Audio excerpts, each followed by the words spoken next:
Tina, gua nggak dengar dia. Terima kasih Anda sudah bersama dengan kami yang baru bergabung. Anda menyaksikan Talk to iNews dan bisa memberikan komentar lewat iNewsTVmobile.com. Kita bicara soal sepak bola di Indonesia. Tadi sudah dengan Pak Agung dan kita masih akan lanjutkan dengan Pak Agung. Tapi saya boleh untuk minta komentar dulu sama Pak Gatot yang adalah anak didik, anak asuhnya Pak Agung. Tapi dalam posisi ini kita boleh katakan pada posisi yang berbeda. Saya nggak mau bilang berseberangan, nanti sangkanya Tina memprovokasi. Tadi disebutkan oleh Pak Agung ini menarik, berkali-kali upaya bertemu, tapi menterinya sibuk. Dan saya mencatat, rasanya sekurang-kurangnya Pak Agung bilang 3 kali itu menteri sibuk. Itu menurut saya dengan kebijaksanaan beliau mau bilang bahwa menterinya nggak mau dengerin, tapi bahasanya dibuat halus oleh beliau. Pak Gatot. Ya betul. Pertama saya harus appreciate pada Pak Agung karena saya sama beliau itu punya hubungan historical dan emosional yang luar biasa. Kalau orang boleh mengatakan, saya harus jujur, beliaulah yang membesarkan saya menjadi seorang juru bicara pada akhirnya itu tahun 2002. Tapi oke lah, nggak apa-apa, saya masih sering bertemu dengan beliau. Bahkan seminggu yang lalu saya ketemu dengan beliau ada saat acara peluncuran bukunya Pak Joko Pramono. Nah, poin yang disampaikan beliau tadi, Pak Agung, betul bahwa pernah ada 3 kali rencana pertemuan Pak Lanyala dengan Pak Menteri, tapi karena mungkin juga kesibukan, apalagi Pak Agung kan pernah juga di dalam birokrasi gitu, karena juga beliau ada acara yang belum diagendakan untuk ketemu dengan Pak Lanyala sehingga gagal. Tapi akhirnya pertemuan itu terjadi pada saat ada kick off Piala Presiden di Gianyar. Dan saya selaku juru bicara beliau tentu saja berhak dong nanya pada Pak Menteri. Pak Menteri akhirnya jadi ketemu dengan Pak Lanyala, ya bagaimana chemistry-nya, suasananya. Ya baik, saya ngobrol dengan beliau dan dipotret oleh banyak media, di close up oleh banyak media. Poinnya adalah beliau mengatakan secara pribadi nggak ada masalah antara Pak Menteri, Pak Imam Nahrawi juga dengan Pak Lanyala dan PSSI pada khususnya. Jadi itu hal yang terjadi gitu. Kemudian yang bahkan saya sendiri tadi betul yang disampaikan Pak Agung. Terima kasih Pak Agung. Pak Agung kalau tadi mengatakan begitu ada petun putusan dari Peradilan Tata Usaha Negara itu di pertengahan bulan Juli itu memenangkan PSSI, itu Pak Lanyala kemudian datang ke Kemenpora. Tapi lagi-lagi karena Pak Agung memang Pak Menteri nggak ada di tempat. Lalu yang menemui adalah saya, dan saya second sama Pak Lanyala fine. Jadi poin yang kami sampaikan, kami itu sebetulnya tetap sangat terbuka sekali. Karena kalau contoh keterbukaan ini, misalnya yang sekarang ini, saya tadi pas off, saya beritahu pada Coach Rahmat Darmawan, kami sebetulnya suasana sudah kondusif, sudah bagus. Sebagai bukti pada saat ada pemberitaan tentang rencana kedatangan tim FIFA, AFC, itu kemudian rame, kemudian kami menyampaikan klarifikasi sebetulnya ini adalah awalnya dari pertemuan Pak Menteri dengan Syekh Ahmed yang notabene adalah anggota Exco FIFA juga tanggal 15 September di Askaban, ibu kota Turkmenistan. Bahwasanya saya sempat dipancing sama media, lupa kata, tapi itu kok kemudian diklaim oleh PSSI, udahlah sekarang tidak ada saatnya saling klaim-mengklaim gitu. Yang penting ini demi kebaikan FIFA bisa datang. Bahwasanya kemudian kami pun juga terima kasih PSSI memfasilitasi datang ke sini dan kemudian datang ke tempat Pak Jokowi, itu pun juga tanpa PSSI. Tapi tadi saya ingin minta komentar soal yang Pak Agung sampaikan, harusnya pas ketemu sama Presiden, pemerintah, PSSI dilibatkan. Tapi ternyata kan kemarin enggak tuh, pertemuan terpisah dengan PSSI sendiri, dengan Presiden dan jajarannya sendiri. Anda punya penjelasan nggak soal itu? Oh ya, kebetulan saya ada di dalam. Jadi kebetulan yang mendampingi Pak Presiden kan ada Menpora, ada Pak Teten, ada saya gitu. Kalau penjelasannya saya kira tidak terlalu sulit. Jadi secara protokoler itu kok boro-boro satu tim. Presiden saja berhak ketemu dengan seseorang hanya berdua face to face. Artinya kemudian ketemu dengan beberapa orang yang lain. Jadi saya kira itu haknya dari beliau untuk menetapkan. Mungkin beliau pengen tahu dengar langsung dari FIFA, AFC apa yang terjadi. Dan sebaliknya Presiden juga pengen menjelaskan sesuatu langsung kepada mereka. Jadi kalau itu tidak masalah. Bahkan malam sebelumnya, ini yang perlu saya pertegas, saya ditanya wartawan, karena wartawan mengatakan Pak Gatot besok pagi katanya PSSI akan melepas tim FIFA, AFC untuk entah mau berangkat ke Kemenpora atau ke Istana tanpa pendampingan dari kami. Saya langsung angkat jempol gitu. Saya sampaikan pada media, dikutip besok paginya, kami harus appreciate apa yang dilakukan oleh PSSI. Nah, Kami kalau komentar Pak Agung soal Kepala Staf Kepresidenan? Saya kira mungkin perlu, ya tujuannya dari Pak Teten nggak seperti itu ya. Saya kebetulan ada juga di agak samping beliau. Jadi yang kurang pas mungkin apa yang pemberitaannya? Dimaksudkan itu kalau nggak salah waktu itu disampaikan oleh Pak Teten mengatakan ya ada, karena konklusinya dari pertemuan dengan Presiden itu kan tentu kan Presiden nggak mungkin bertemu tanpa ada konklusi. Jadi akan dibentuk tim kecil yang akan berkomunikasi dan Presiden tidak menyebut loh siapa, jadi masih opsi terbuka yang akan berkomunikasi karena adanya komunikasi antara pemerintah dengan FIFA, AFC itu suatu kemajuan Mbak Tina gitu. Baik, sebelum saya ke Coach Rahmat Darmawan, saya ke Pak Agung lagi. Pak Agung, masih bersama dengan kami ya Pak? Oke Tina, oke. Iya, Bapak tadi penjelasan dari anak asuh, anak didik Bapak yang tidak lupa pada bapaknya yang sudah mendidik dan mengantarkan pada posisinya yang sekarang. Pak Agung, dalam penjelasan yang mudah-mudahan tadi Pak Agung simak secara jelas, itu adalah porsi dari Kemenpora soal pertemuan-pertemuan yang belum bisa terjadi pada saat itu karena soal jadwal. Kemudian penjelasan soal bagaimana sikap dan ucapan dari Kepala Staf Kepresidenan, Kang Teten Mas Duki. Ada komentar Pak Agung? Oke lah, kalau soal belum sempat diterima oleh Menpora, oke, itu saya bisa mengerti lah, karena memang Menteri itu sibuk ya, Menteri itu sibuk. Jadi oke, itu nggak ada masalah lah.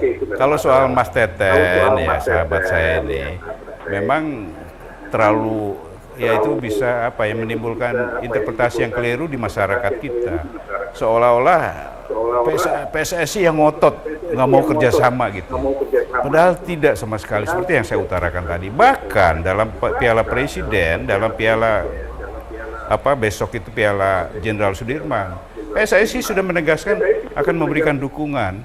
Jadi seluruh perangkat pertandingan itu adalah milik PSSI, mulai dari wasit, terus komisi disiplin, komisi itu semua dari PSSI. Tapi tolong nanti ketika dia melaksanakan tugasnya, tolong jangan ada larangan lagi, nggak boleh pakai logo PSSI. Itu tidak benar itu ya, tidak boleh begitu. Karena mereka adalah anggota PSSI, anggota FIFA ya. Kalau tanpa mereka juga kita pertandingan nggak bisa jalan gitu loh. Itu menunjukkan bahwa kita ingin ya dalam suasana seperti sekarang pun ya masih dalam suasana kita di skorsing, kita kena suspend, kita toh juga memberikan dukungan gitu loh. Tapi saling mengertilah ya, jangan menimbulkan hal-hal yang bisa memecah opini masyarakat gitu loh ya. Ya Tina ya. Bukan kali pertama pada posisi seperti ini, bukan kali pertama ada pada posisi harus menjadi sesepuh gitu ya di antara kondisi yang kurang harmonis. Kalau boleh dikatakan, tadi kan Pak Agung optimis bahwa ini akan menuju solusi yang lebih baik. Bapak bilang bahwa ini adalah pemerintah dengan statuta FIFA, bahwa kemudian dampaknya pada PSSI. Tapi kan bagi masyarakat awam yang terlihat adalah pemerintah versus PSSI. Nah, kalau sekarang kemudian kita ingin diyakinkan soal itikat baik dari pemerintah dan juga dari PSSI, kalau ini ibaratnya dulu renggang, sekarang udah mau akur, udah sekian berapa persen sih yang bisa Bapak lihat bahwa ini sebetulnya udahlah bentar lagi mau beres ini gitu, Pak Agung? Boleh, kalau persentase saya rasa kalau saya optimis ya ini sudah ya di atas 70% lah. Ya. Jadi kita harus optimis ya. Sejauh bahwa niatnya semua sebetulnya baik untuk kemajuan sepak bola nasional. Ya Pak Jokowi Presiden menginginkan sepak bola yang benar, yang tidak ada lagi permasalahan-permasalahan yang negatif ya. PSSI juga demikian, karena PSSI pun sebetulnya sejak zaman saya ketua umum PSSI, terhadap hal-hal yang tidak benar ya. Katakanlah waktu saya ketua umum PSSI, yang namanya ketua komisi wasit itu terkena suap. Apa yang saya lakukan? Skorsing seumur hidup. Jadi kita akan menindak tegas.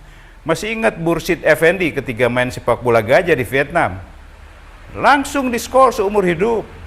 Ya, tidak usah jauh-jauh lagi. Kemarin di kompetisi ketika PS Sleman ya, Sleman sama PSIS kalau tidak salah, main mata ya. Apa ya tindakan dari komisi disiplin? Skorsing seumur hidup. Jadi kita tidak akan mentolerir adanya ketidakbenaran.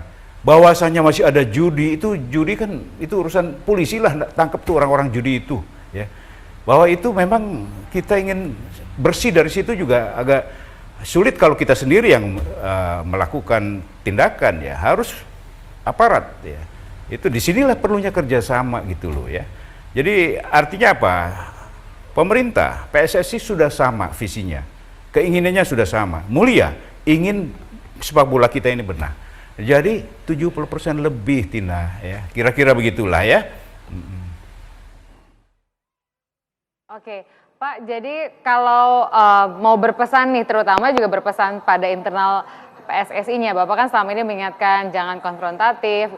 Dalam posisi ini, terutama sebagai Ketua Dewan Kehormatan PSSI, apa yang ingin diingatkan kepada teman-teman di PSSI supaya yang 70% itu tingkat keakurannya bisa terus naik lebih baik, Pak Agung? Ya. Kepada rekan-rekan di PSSI, kepada seluruh insan bola ya, kita berdoa deh ya, berharap dan berdoa semoga ini bisa cepat selesai. Kemudian dalam melangkah nanti jangan pernah kita melanggar peraturan-peraturan, aturan-aturan atau regulasi-regulasi ataupun statuta yang sudah menjadi pedoman kita. Itu pesan saya.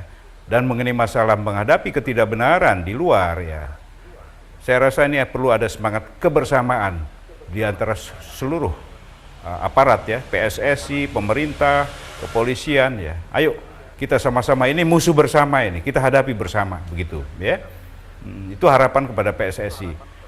Jadi kedatangan FIFA ini harus kita sikapi dengan ya penuh optimisme kita bahwa persoalan akan selesai.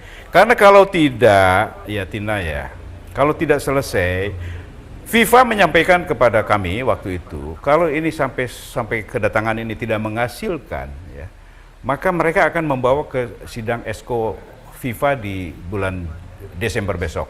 Ya. Nah, di sidang ini akan diputuskan apa tindakan kepada PSSI, dan ini akan dibawa ke Kongres bulan Februari untuk diputuskan oleh Kongres. Jadi kalau diputuskan oleh Kongres bulan Februari nanti, ini keputusan Kongres, yang berhak mencabut pun Kongres lagi, dan itu bisa terjadi 1 tahun kemudian. Jadi 2017 baru nanti ada kemungkinan akan terjadi perubahan keputusan ya. Belum tentu juga dicabut sanksinya, tapi akan mudah-mudahan ada perubahan. Baru 2017 kalau kedatangan FIFA kali ini ke Indonesia mengalami kegagalan gitu kan. Itulah kira-kira ya Tina ya.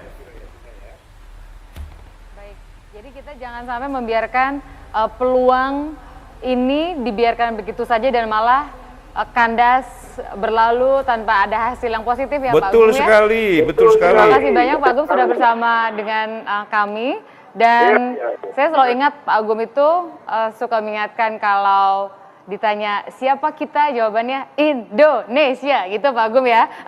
Jadi harapannya seluruh pemangku kepentingan ini kalau ditanya siapa kita bukan PSSI, siapa kita pemerintah. Jadi sekarang saya tanya. Jawabannya Indonesia. Sekarang saya tanya ya. Jawab dalam hati di seluruh pelosok tanah air. Jawabannya adalah Indonesia. Itu jawabannya. Sekarang saya tanya, siapa kita? Terima kasih banyak. Ya, terima kasih. Indonesia. Terima kasih ya Tina ya. Terima kasih Pak Agung, selamat malam. Iya, selamat malam. Saya pindah ke Coach Rahmat Darmawan. Kita kan ingin sebetulnya melihat ini dari sisi yang lebih adem gitu ya Coach. Kita terakhir ketemu waktu itu belum mulai Piala Presiden ya Coach ya? Betul. Belum mulai. Nah, Pak Agung bilang udah 70% menuju ke arah yang lebih solutif. Kalau Coach sendiri melihat sebagai insan sepak bola, apa maknanya ini pertemuan-pertemuan yang terjadi Oh, yang pasti kita punya harapan besar dengan hadirnya delegasi FIFA ke Indonesia. Bahkan di dalam benak saya, mudah-mudahan ini bisa segera mengakhiri suasana yang menurut saya kurang kondusif di sepak bola Indonesia. Pertemuan ini bisa menghasilkan satu keputusan-keputusan yang nantinya akan bisa menguntungkan untuk semua pemangku kepentingan sepak bola Indonesia. Dan saya sih merasa bahwa selama ini betul bahwa sebagai pelatih, pemain merasakan betul dampak dari kondisi ini, dan mungkin sudah berulang-ulang kita sering sampaikan Mbak Tina ya, bahwa mungkin kita bisa sedikit terhibur dengan adanya beberapa turnamen-turnamen yang kemarin dilakukan, atau mungkin sebentar lagi akan ada turnamen. Tapi ingat bahwa turnamen-turnamen yang kemarin dilakukan itu hanya diikuti oleh 16 klub, sekarang 15 klub ya. Dan sementara di Indonesia ini klub itu bukan hanya 18, bukan hanya 15.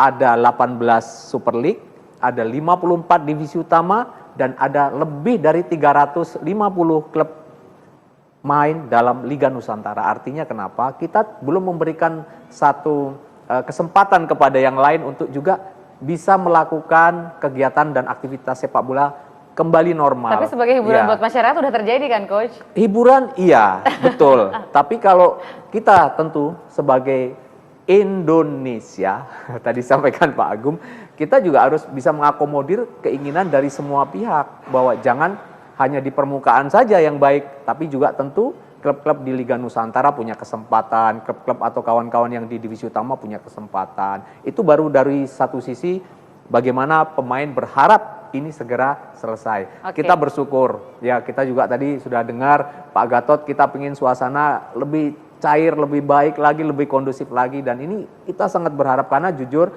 komentar-komentar yang terjadi di dalam beberapa bulan kemarin itu menimbulkan satu dampak yang sangat tidak baik. Contohnya Mbak Tina, ketika musim sekolah hampir berakhir kemarin liburan, biasanya sekolah-sekolah sepak bola akan dibanjiri oleh ratusan peminat dengan orang tua mengantarkan anaknya untuk pergi menyekolahkan anaknya ikut sekolah bola. Sekarang yang terjadi semua menurun. Sekolah-sekolah sepak bola murid-muridnya itu bukan gara-gara bertambah. ekonomi melambat, Oh Coach? tidak, karena terbangunnya satu stigma yang selama ini sepak bola kental dengan situasi yang kurang kondusif. Ada pemain sepak bola yang beralih profesi menjadi profesi yang menurut mereka tidak baik dan sebagainya, sehingga kemudian mengurangi Jadi buat apalah minat. belajar Ya, sepak untuk bola apa? kira-kira gitu ya, Jadi kalau nggak seperti ada itu. runtutan Nah, karirnya. betul sekali. Oke, saya ke Pak Gatot. Pak Gatot, tadi kan ada yang menyejukkan menurut saya bahwa Pak Agung bilang bahwa kalau dianggap sebagai keharmonisan udah mulai di atas 70%. Saya mau tanya kalau menurut Pak Gatot berapa persen? Sesaat lagi kita akan kembali dengan Anda. Tapi lumayan.